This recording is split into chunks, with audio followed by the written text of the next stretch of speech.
ನಮಸ್ಕಾರ. ಯಾವತ್ತಾದ್ರೂ ಯೋಚನೆ ಮಾಡಿದ್ದೀರಾ, ನಾವು ಸುಮ್ಮನೆ ಕೊಡೋ ಒಂದು ಮಾತು ಯಾವಾಗ ಕಾನೂನು ಪ್ರಕಾರ ಪಾಲಿಸಲೇಬೇಕಾದ ಒಂದು ಕರಾರು ಆಗಿ ಬದಲಾಗುತ್ತೆ ಅಂತ?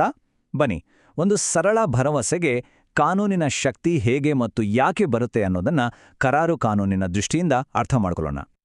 ಹೌದು, ಇದೇ ನೋಡಿ ಇವತ್ತಿನ ನಮ್ಮ ಮುಖ್ಯ ಪ್ರಶ್ನೆ. ಒಂದು ಮಾತು ಯಾವಾಗ ಕೇವಲ ಒಂದು ಮಾತಾಗಿ ಉಳಿಯಲ್ಲ, ಬದಲಿಗೆ ಅದನ್ನ ಕೋರ್ಟಿನಲ್ಲೂ ಜಾರಿ ಮಾಡಬಹುದಾದ ಒಂದು ಬದ್ಧತೆ ಆಗತ್ತೆ. ಇದು ನಮ್ಮೆಲ್ಲರ ಜೀವನದಲ್ಲಿ ಒಂದಲ್ಲ ಒಂದು ಸಲ ಬಂದೇ ಬರುವ ಪ್ರಶ್ನೆ. ಇವತ್ತು ಇದರ ಹಿಂದಿರೋ ಕಾನೂನಿನ ಚೌಕಟ್ಟನ್ನ ಒಟ್ಟಿಗೆ ಸೇರಿ ಬಿಡಿಸೋಣ, ಬನ್ನಿ.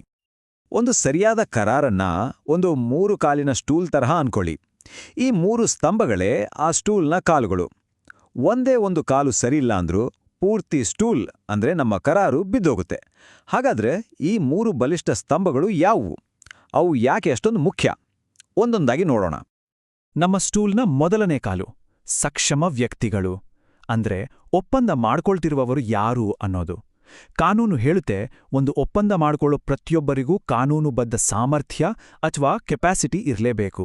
ಅಂದ್ರೆ ಯಾರೂ ಬೇಕಾಬಿಟ್ಟಿ ಕರಾರು ಮಾಡ್ಕೊಳ್ಳೋಕೆ ಆಗಲ್ಲ. ಅಪ್ರಾಪ್ತ ವಯಸ್ಕರ ವಿಚಾರಕ್ಕೆ ಬಂದ್ರೆ ಕಾನೂನು ತುಂಬಾನೇ ಸ್ಪಷ್ಟವಾಗಿದೆ. ಅವರ ಜೊತೆ ಮಾಡಿದ ಯಾವುದೇ ಒಪ್ಪಂದ ಅದು ಬರೀ ಅಮಾನ್ಯ ಅಲ್ಲ, ಅದು ಶುರುವಿನಿಂದಲೇ ಸಂಪೂರ್ಣವಾಗಿ ಶೂನ್ಯ. ಅಂದ್ರೆ ಕಾನೂನಿನ ಕಣ್ಣಲ್ಲಿ ಅಂಥ ಒಪ್ಪಂದ ಯಾವತ್ತೂ ಇರಲೇ ಇಲ್ಲ. ಕಾನೂನಿನಲ್ಲಿ ಇದಕ್ಕೊಂದು ಲ್ಯಾಟಿನ್ ಪದನೇ ಇದೆ, ವಾಯ್ಡ್ ಆಬ್ ಇನಿಷಿಯೋ, ಅಂದ್ರೆ ಆರಂಭದಿಂದಲೇ ಶೂನ್ಯ. ಇದರರ್ಥ ಆ ಒಪ್ಪಂದ ಹುಟ್ಟುವಾಗಲೇ ಸತ್ತೋಗಿತ್ತು, ಅದು ಆಮೇಲೆ ಅಮಾನ್ಯ ಆಗಿದ್ದಲ್ಲ, ಅದಕ್ಕೆ ಅಸ್ತಿತ್ವವೇ ಇರಲಿಲ್ಲ. ನೋಡಿ, ಮೊಹರಿ ಬೀಬಿ ಕೇಸ್ನಲ್ಲಿ ಕೋರ್ಟ್ ಒಂದು ಅದ್ಭುತವಾದ ಮಾತು ಹೇಳಿತು. ಕಾನೂನು ಪ್ರಕಾರ ಅಸ್ತಿತ್ವದಲ್ಲೇ ಇಲ್ಲದ ಒಂದು ವಸ್ತುವನ್ನ ಹೇಗೆ ಮುರಿಯಕ್ಕಾಗುತ್ತೆ? ಅಪ್ರಾಪ್ತರ ಒಪ್ಪಂದಕ್ಕೆ ಕಾನೂನಿನ ಅಸ್ತಿತ್ವವೇ ಇಲ್ಲ, ಹಾಗಾಗಿ ಅದನ್ನು ರದ್ದು ಮಾಡೋ ಪ್ರಶ್ನೆ ಬರೋದಿಲ್ಲ ಅಂತ ಹೇಳಿತು. ಸರಿ, ಈಗೊಂದು ಪ್ರಾಕ್ಟಿಕಲ್ ಸಮಸ್ಯೆ ನೋಡೋಣ. ಅಪ್ರಾಪ್ತರ ಒಪ್ಪಂದ ಶೂನ್ಯ ಅಂತಾದ್ರೆ ತುರ್ತು ಪರಿಸ್ಥಿತಿಯಲ್ಲಿ ಏನಾಗುತ್ತೆ? ಅನ್ಕೊಳ್ಳಿ, 17 ವರ್ಷದ ಹುಡುಗನೊಬ್ಬನಿಗೆ ಆಕ್ಸಿಡೆಂಟ್ ಆಗಿ ಡಾಕ್ಟರ್ ಚಿಕಿತ್ಸೆ ಬೇಕೇ ಬೇಕು. ಹಾಗಾದ್ರೆ ಆ ಡಾಕ್ಟರ್ ಮಾಡಿದ ಸೇವೆಗೆ ದುಡ್ಡು ಕೇಳೋಕ್ಕಾಗಲ್ವಾ? ಇಲ್ಲಿ ಕಾನೂನು ಹೇಗೆ ಕೆಲಸ ಮಾಡುತ್ತೆ? ಕಾನೂನು ಇಲ್ಲಿ ಒಂದು ಜಾಣತನದ ಪರಿಹಾರ ಕೊಡುತ್ತೆ. ಅದು ಅಗತ್ಯಗಳು ಅಂತೊಂದು ಕಾನ್ಸೆಪ್ಟ್ ತರುತ್ತೆ.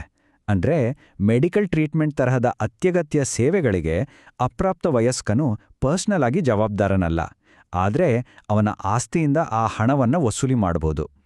ಇದು ಕಾಂಟ್ರಾಕ್ಟ್ ಅಲ್ಲದಿದ್ರೂ ನ್ಯಾಯದ ದೃಷ್ಟಿಯಿಂದ ಕಾನೂನು ಹೀಗೆ ಮಾಡಕ್ಕೆ ಅವಕಾಶ ಕೊಡುತ್ತೆ. ಈಗ ನಮ್ಮ ಸ್ಟೂಲ್ನ 2ನೇ ಕಾಲಿಗೆ ಬರೋಣ, ಮುಕ್ತ ಸಮ್ಮತಿ. ಒಂದು ಕರಾರಿಗೆ ಸುಮ್ಮನೆ ಹೌದು ಅಂದ್ರೆ ಸಾಕಾಗಲ್ಲ. ಆ ಹೌದು ಅನ್ನೋದು ಯಾವುದೇ ಒತ್ತಡ, ಮೋಸ ಅಥವಾ ತಪ್ಪು ತಿಳುವಳಿಕೆ ಇಲ್ಲದೆ ಸ್ವಇಚ್ಛೆಯಿಂದ ಬಂದಿರಬೇಕು. ಇಲ್ಲಿ ನಿಜವಾದ ಮನಸ್ಸುಗಳ ಮಿಲನ ಆಗಿರಬೇಕು. ಕಾನೂನಿನಲ್ಲಿ ಇದನ್ನ ಕನ್ಸೆನ್ಸಸ್ ಆಡ್ ಐಡಮ್ ಅಂತಾರೆ. ಕೇಳೋಕೆ ಸ್ವಲ್ಪ ಕಷ್ಟ ಅನ್ಸಿದ್ರೂ ಇದರ ಅರ್ಥ ತುಂಬ ಸರಳ. ಕರಾರಿನ ಎಲ್ಲಾ ಪಾರ್ಟಿಗಳು ಒಂದೇ ವಿಷಯವನ್ನ ಒಂದೇ ಅರ್ಥದಲ್ಲಿ ಅರ್ಥ ಮಾಡ್ಕೊಂಡು ಒಪ್ಕೊಂಡಿರ್ಬೇಕು. ಒಬ್ರು ಒಂದು ವಿಷಯದ ಬಗ್ಗೆ ಮಾತಾಡ್ತಿದ್ರೆ ಇನ್ನೊಬ್ರು ಮತ್ತೊಂದು ವಿಷಯದ ಬಗ್ಗೆ ಅಂದುಕೊಂಡಿದ್ರೆ ಅಲ್ಲಿ ನಿಜವಾದ ಒಪ್ಪಂದ ಆಗೇ ಇಲ್ಲ ಅಂತ ಅರ್ಥ. ಹಾಗಾದ್ರೆ ಈ ಮನಸ್ಸುಗಳ ಮಿಲನವನ್ನ ಹಾಳು ಮಾಡೋ ವಿಷಯಗಳು ಯಾವುವು? ಈ 5 ಅಂಶಗಳನ್ನ ನೋಡಿ. ದಬ್ಬಾಳಿಕೆ, ಅನುಚಿತ ಪ್ರಭಾವ, ವಂಚನೆ, ತಪ್ಪು ನಿರೂಪಣೆ ಅಥವಾ ತಪ್ಪು ತಿಳುವಳಿಕೆ. ಇವುಗಳಲ್ಲಿ ಯಾವುದಾದ್ರೂ ಒಂದು ಇದ್ರೂ ಆ ಹೌದು ಅನ್ನೋದು ಮುಕ್ತವಾಗಿರೋಲ್ಲ ಮತ್ತು ಆ ಕರಾರನ್ನ ಕೋರ್ಟಲ್ಲಿ ಪ್ರಶ್ನೆ ಮಾಡಬಹುದು. ನೋಡಿ, ವಂಚನೆ ಮತ್ತು ತಪ್ಪು ನಿರೂಪಣೆ ನಡುವೆ ಒಂದು ಸಣ್ಣ ಆದ್ರೆ ಬಹಳ ಮುಖ್ಯವಾದ ವ್ಯತ್ಯಾಸ ಇದೆ. ಅದೇ ಉದ್ದೇಶ. ವಂಚನೆಯಲ್ಲಿ ಮೋಸ ಮಾಡಬೇಕು ಅನ್ನೋ ಕೆಟ್ಟ ಉದ್ದೇಶ ಇರುತ್ತೆ, ಆದರೆ ತಪ್ಪು ನಿರೂಪಣೆಯಲ್ಲಿ ಹೇಳಿಕೆ ಕೊಡುವರು ತಾವೇ ಅದು ಸತ್ಯ ಅಂತ ಪ್ರಾಮಾಣಿಕವಾಗಿ ನಂಬಿರ್ತಾರೆ. ಈ ಸಣ್ಣ ವ್ಯತ್ಯಾಸ ಸಂತ್ರಸ್ತರಿಗೆ ಸಿಗೋ ಪರಿಹಾರದ ಮೇಲೆ ದೊಡ್ಡ ಪರಿಣಾಮ ಬೀರುತ್ತೆ. ಇದು ನಿಜಕ್ಕೂ ಒಂದು ಇಂಟ್ರೆಸ್ಟಿಂಗ್ ಪ್ರಶ್ನೆ ಅಲ್ವಾ? ಏನೂ ಹೇಳ್ದೆ ಸುಮ್ಮನಿರೋದು ಮೋಸ ಆಗೋಕೆ ಸಾಧ್ಯನಾ? ಉದಾಹರಣೆಗೆ, ಒಂದು ಕಾರ್ ಮಾರ್ಬೇಕಾದ್ರೆ ಅದರ ಇಂಜಿನ್ನಲ್ಲಿ ಪ್ರಾಬ್ಲಮ್ ಇದೆ ಅಂತ ಗೊತ್ತಿದ್ದು ಸುಮ್ಮನಿದ್ರೆ ಅದು ವಂಚನೆ ಆಗುತ್ತಾ? ಸಾಮಾನ್ಯವಾಗಿ ಹೇಳೋದಾದ್ರೆ ಇಲ್ಲ, ಸುಮ್ಮನೆ ಇರೋದು ವಂಚನೆ ಅಲ್ಲ. ಆದ್ರೆ ಕೆಲವು ಸಂದರ್ಭಗಳಲ್ಲಿ ಸತ್ಯವನ್ನ ಹೇಳಲೇಬೇಕಾದ ಒಂದು ಕರ್ತವ್ಯ ಇರುತ್ತೆ. ಅಂಥ ಸಂದರ್ಭಗಳಲ್ಲಿ ಮೌನ ವಹಿಸೋದು ಕೂಡ ಮಾತಾಡಿದಷ್ಟೇ ದೊಡ್ಡ ತಪ್ಪು ಮತ್ತು ಅದು ವಂಚನೆ ಆಗತ್ತೆ. ಈ ಕರ್ತವ್ಯವನ್ನ ಉಬರಿಮಾ ಫಿಡಸ್ ಅಥವಾ ಸಂಪೂರ್ಣ ಸದ್ಭಾವನೆಯ ತತ್ವ ಅಂತ ಹೇಳ್ತಾರೆ. ಇದಕ್ಕೆ ಬೆಸ್ಟ್ ಎಕ್ಸಾಂಪಲ್ ಅಂದ್ರೆ ಇನ್ಶೂರೆನ್ಸ್ ಪಾಲಿಸಿ. ಅದನ್ನ ತಗೊಳ್ಳುವಾಗ ಆರೋಗ್ಯದ ಬಗ್ಗೆ ಎಲ್ಲಾ ಮಾಹಿತಿಗಳನ್ನ ಪ್ರಾಮಾಣಿಕವಾಗಿ ಹೇಳಲೇಬೇಕು. ಅಲ್ಲಿ ಏನಾದರೂ ಮುಚ್ಚಿಟ್ರೆ ಆ ಮೌನವೇ ವಂಚನೆಯಾಗತ್ತೆ. ದಬ್ಬಾಳಿಕೆ ಅಂದ್ರೆ ಬರೀ ದೈಹಿಕ ಹಿಂಸೆ ಅಲ್ಲ, ಭಾರತೀಯ ಕಾನೂನು ಇನ್ನೊಂದೆಜ್ಜೆ ಮುಂದೋಗುತ್ತೆ. ಯಾರಾದ್ರೂ ಆತ್ಮಹತ್ಯೆ ಮಾಡ್ಕೊಡ್ತೇನೆ ಅಂತ ಬೆದರಿಕೆ ಹಾಕಿ ಒಂದು ಒಪ್ಪಂದಕ್ಕೂ ಸಹಿ ಹಾಕ್ಸ್ಕೊಂಡ್ರೆ ಅದನ್ನೂ ಕೂಡ ದಬ್ಬಾಳಿಕೆ ಅಂತಲೇ ಪರಿಗಣಿಸಲಾಗುತ್ತೆ. ಅಂತಹ ಕರಾರು ಅಮಾನ್ಯ. ಇದು ಮುಕ್ತ ಸಮ್ಮತಿಯನ್ನ ಕಾಪಾಡೋಕೆ ನಮ್ಮ ಕಾನೂನು ಎಷ್ಟು ಗಟ್ಟಿಯಾಗಿದೆ ಅಂತ ತೋರಿಸುತ್ತೆ.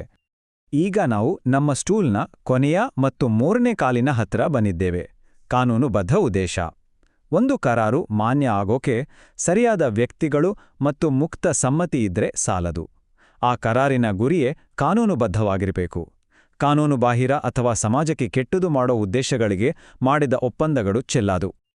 ಕರಾರು ಕಾಯ್ದೆಯ ಸೆಕ್ಷನ್ 23ರ ಪ್ರಕಾರ ಈ ಎಲ್ಲಾ ಸಂದರ್ಭಗಳಲ್ಲಿ ಒಂದು ಒಪ್ಪಂದದ ಉದ್ದೇಶ ಕಾನೂನುಬಾಹಿರ ಆಗುತ್ತೆ.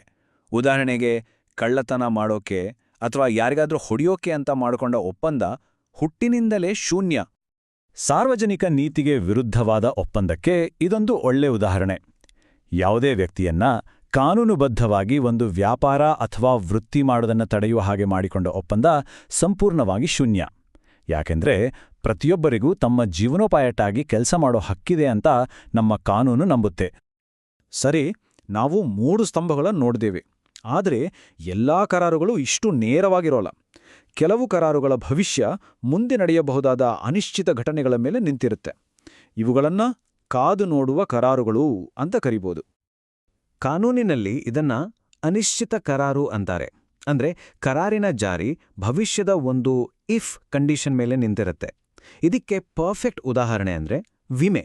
ಮನೆಗೆ ಬೆಂಕಿ ಬಿದ್ರೆ ಮಾತ್ರ ವಿಮಾ ಕಂಪನಿ ಹಣ ಕೊಡುತ್ತೆ. ಬೆಂಕಿ ಬೀಳದಿದ್ರೆ ಏನೂ ಕೊಡಲ್ಲ.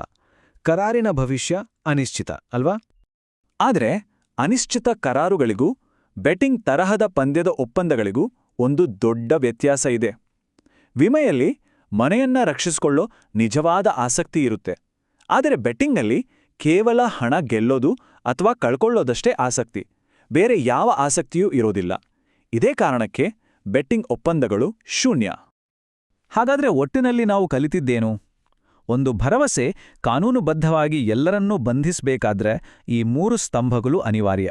ಸರಿಯಾದ ವ್ಯಕ್ತಿಗಳು, ಅವರ ಮುಕ್ತ ಸಮ್ಮತಿ ಮತ್ತು ಒಂದು ಕಾನೂನುಬದ್ಧ ಉದ್ದೇಶ. ಈ 3 ಸೇರ್ಕೊಂಡಾಗ ಮಾತ್ರ ಒಂದು ಸರಳ ಮಾತು ಒಂದು ಬಲಿಷ್ಠ ಕರಾರಾಗಿ ಬದಲಾಗುತ್ತೆ.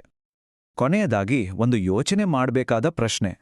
ಒಂದು ಕರಾರು ಈ ಎಲ್ಲಾ 3 ನಿಯಮಗಳನ್ನು ಪಾಲಿಸಿದ್ರೂ ಅದು ಒಂದು ಪಕ್ಷಕ್ಕೆ ಸಂಪೂರ್ಣವಾಗಿ ಅನ್ಯಾಯ ಮಾಡ್ತಿದ್ರೆ ಆಗ ನ್ಯಾಯಾಲಯ ಸುಮ್ಮನಿರ್ಬೇಕಾ ಅಥವಾ ಮಧ್ಯಪ್ರವೇಶಿಸಬೇಕಾ? ಕಾನೂನು ಮಾತ್ರ ಮುಖ್ಯನಾ ಅಥವಾ ನ್ಯಾಯವೋ ಅಷ್ಟೇ ಮುಖ್ಯನಾ? ಇದರ ಬಗ್ಗೆ ಯೋಚನೆ ಮಾಡಿ.